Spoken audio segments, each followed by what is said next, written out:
Happy New Year, everyone. Yes, we know it's getting late, but Happy New Year. 2024, and it's been a few weeks since we released a video, primarily because I have been sick. I got COVID on Christmas Eve, and so it's taken me a few weeks to finally feel like myself. And also, we had it was an unusual December, and actually, sort of partway through January, we had an incredibly mild winter so far, and very little snow. The snowpack is only at about 56% of normal, which of course is concerning.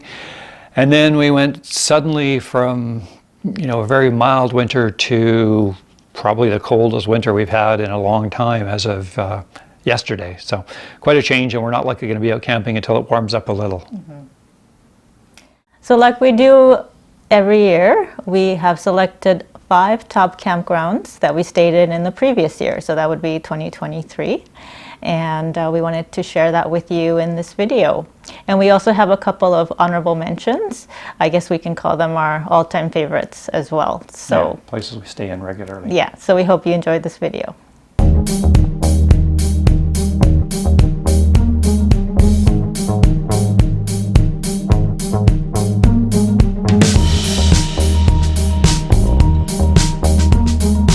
And before we actually start talking about the campsites that we've chosen, a couple things. First of all, we didn't actually agree on them this year, so we had to negotiate what we thought were probably our top 5, and that makes some sense. Mm-hmm. And then the other thing, just wanted to note that when we select our campgrounds, it's dependent on a couple of things. Sometimes the weather, it could be the nicest place, but if it's really rainy or something, we're not going to really enjoy the trip. Also for us, we tend to look for places that have activities close to or right out of the campground, so paddling, hiking. Not everyone has, not all of them have that, but that tends to help us rate a place higher if it has those activities. And this year too, we had a real challenge just because of the weather. I mean, for a good portion of the summer, there was smoke around a lot of British Columbia, so it just meant we weren't going to go there. For a lot of the Okanagan, for example, we went areas where there wasn't smoke. Mm-hmm. And also heat. There were some cases where it was just really hot and we didn't really want to go and camp there, in part because it's not that comfortable for us, but it's also, we've got a pet with us, Finch, mm-hmm. and so if it's really hot, it can be very uncomfortable for him. So our campsites were somewhat chosen based on that. Yeah, but still we managed to go to 23 different campgrounds, and we enjoyed Vancouver Island. We went to the interior of BC. We didn't get a chance to go to the north, but we also got to the Rockies. Yeah, just slipped into Alberta for a little bit of the trip. Yeah. So without further ado, we will count down from number 5. So our 5th favorite place this year was Kentucky-Alleyne Provincial Park.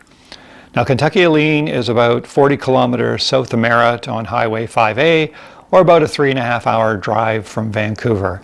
And there's a lot of parks in that area, BC rec sites that we've gone to that we quite enjoy. In terms of campsites, there's 79 campsites on 2 different lakes. There's some forested sites and there's some lakeside sites. I think of the campsites, roughly 51 are reservable. Facilities there are very basic. There's pit toilets and water taps. And a big plus for us there is just the access to some of the recreational activities. So you can go paddling, or if you like to fish.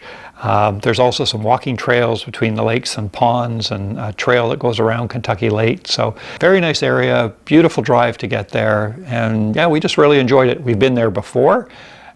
Which is one of the reasons we went back. Yeah, and the nice thing is since we were last there, they've actually developed a whole new camping area in the forested area near Alleyne Lake, and there's quite a few very spacious and looks very private campsites, as well as some nice brand new pit toilets. So we haven't really explored that area. We're hoping there might be some trails back there as well. Okay, so number 4 on our list is Strathcona Provincial Park in central Vancouver Island. In this case, we actually were at Buttle Lake Campground. Mm-hmm. Yeah, one of 2 vehicle access campgrounds. Strathcona Provincial Park is located in central Vancouver Island, about 225 kilometers or 140 miles north of Departure Bay Terminal in Nanaimo. And Nanaimo is a 1 hour, 40-minute ferry ride from the Vancouver area. And the total number of campsites there is about 85. The facilities are pit toilets and water taps. And really the real beauty of this campsite and also just Strathcona Provincial Park is just the access to a variety of recreational activities. You can go paddling on the lakes. There's short hiking trails from the Buttle Lake Campground to Darkus and Buttle Lakes itself, and just tons of trails in the park itself that range from beginner to advanced. It's just a beautiful area, you know, in central Vancouver Island. It's wonderful. Yeah, and actually Darkus Lake, there's a short trail that goes there and it looks like a beautiful lake. We did walk to the lake, but there's supposed to be a trail around the lake, and also Gordon did actually want to go paddling there, but we didn't really get a chance. It was less about the weather and more about smoke. So when the day we arrived, it wasn't that great, and then we had, I think, rain, and then we had a lot of wildfire smoke. It was hard to get too excited about going for a paddle on a beautiful lake if there was a lot of wildfire smoke in the area. Yeah, but Strathcona Park itself is beautiful, and the other campground, Ralph River, is also really nice. Yeah. We enjoyed our stay there quite a few years ago, and the scenery is spectacular there as well. So it's worth visiting both of the campgrounds there. So beautiful park and definitely worth a visit. The third on our list, which I think is kind of a surprise, is Sun Peaks Resort. Now, we've been there once before, and Sun Peaks Resort is about a 4.5-hour drive from Vancouver, or about 56 kilometers or 35 miles from the city of Kamloops. There's a number of campsites. We guess probably around 50, but they're all in kind of a gravel parking lot, and it's only designed really for self-contained RVs. You can book online, but the site selection is all first come, first serve. So you can go and book a spot, you just don't know what spot it's going to be until you get there.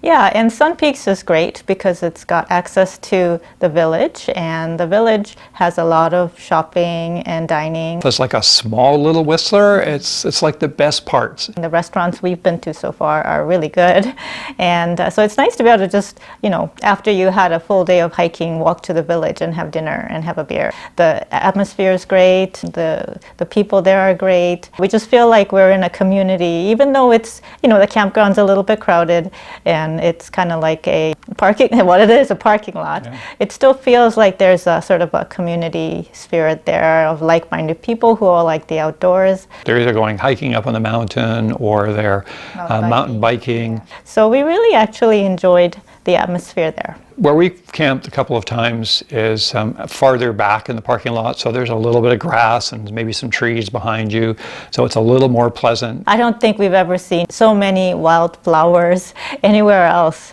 than we've seen at Sun Peaks. So we really have enjoyed it there. The other thing too is they have nice washrooms for people, no showers, but you know, proper washroom facilities. They also have potable water for an RV, and they also have a sand dump. So it's pretty reasonably priced, and we've stayed at least 2, sometimes 3 nights there, and we really enjoyed it. Yeah. Okay, so next on the list is number 2, Wells Gray Provincial Park. And Wells Gray Provincial Park is located about 5.5-hour drive from Vancouver, or about 167 kilometers or 104 miles north of Kamloops on Highway number 5. We particularly like the campground, which is kind of halfway up the park, Pyramid Campground. And the nice thing about that campground is they have about 50 sites, and they're all first come, first serve. Yeah, which is handy for us because frequently we haven't made plans far in advance, so first come, first serve is usually very helpful for us. And I think we've been there a couple of times and we've never found it full. Now there are, I think, 2 other campsites in the park along that road. And yeah, Clearwater Lake and Falls Creek campgrounds, yes. Yeah. Which are reservable and I think are pretty well booked for most of the summer. Yeah. So probably reservations needed more often than not in those ones. Yeah, the funny thing is there's actually a gravel road that connects to those campgrounds, and so it takes a little bit longer to get to, whereas to Pyramid Campground, it's a paved road, so it's easy. And there are some activities, Pyramid, there's a hike that's not too far out of the campground. There's a walking trail that goes down to the river and down to Dawson Falls, which is really pleasant. And it's a great park. You've got a ton of waterfalls to see and paddling, and it's a very big park. The campsites themselves are very big, and many of them are rather just really nice. They're some of our favorite spots to have camped in, actually. So yeah, we highly recommend Pyramid as a place to camp at Wellsgrave Provincial Park. Okay, so now we get to number one, and our number one pick is Loveland Bay Provincial Park in central Vancouver Island. Yeah, it's roughly 178 kilometers from the BC Ferry Departure Bay Terminal, which is in Nanaimo, 12 kilometers from the city of Campbell River. Its access is actually on a logging road from Campbell River. At least when we went, the road was pretty reasonable. Yeah, now, okay. I drive slowly on some of the forested logging roads. You can usually tell if I'm on a logging road because I am driving slowly, and B, I look really grumpy as I'm going over all the bumps. And Finch doesn't like it either. Yeah.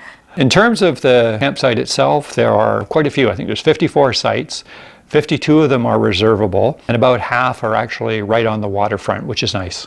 Yeah, and on the waterfront means like you basically have almost your own beach. You take just a few steps down and you're on a beautiful beach. Yeah, it's really very, very pleasant. Now, in terms of facilities, there's very clean, modern pit toilets. There's a gray water receptacle, but there aren't any water taps, so you need to bring your own drinking water. It's also got great access to recreational activities. Mm-hmm. Yeah, there's paddling on the water, swimming. Gordon went for a swim. I didn't, I wasn't brave enough. But there's also a nice recreation area adjacent to the campground called Snowdon. Snowdon Demonstration Forest, I think. And there's about 100 kilometers of mountain biking and hiking trails there. Yeah, we really enjoyed it. Now, we actually got a last-minute cancellation booking, so we were only there one night, but we really wish we'd been able to stay for at least 3.